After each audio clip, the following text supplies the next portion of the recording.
Yan na naman yung gawain na yan. Kunin niya yung mga biscuits. Nilalagay niya dyan. Experiment. Diba? Pag natapos na siya ay lalagyan niya ng tubig at iinumin niya. Syempre hindi niya maiinom lahat kaya ang gagawin ng mama ay kukuha na lang ng blender at gagawin naming smoothie. So ito na nga magbi-blend na kami at nag-aaway pa nga kami dyan kasi nga binuhusan niya ng napakaraming tubig. Gusto nang inumin kahit hindi pa na i-blend. Ayan, malingat ka lang, may iba na siyang gagawin.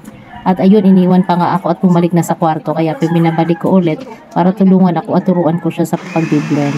Dati nga ay takot pa siya umawak ng blender dahil sa vibration nito pero ngayon ay okay na sa kanya at hinihintay niya nga talaga na matapos yung aking pag-blend kasi excited siyang inumin ito. Tinuruan ko din siya kung ano yung mga pipindutin para kahit papano ay maging aware siya sa gamit ng blender. Nagustuhan naman niya ito kahit hindi gaanong matamis kasi hindi ko na nilagyan ng sugar. So gatas lang at saka yung biscuit na pinagdurog-durog niya. Siya nga ang nakaubos niyan lahat.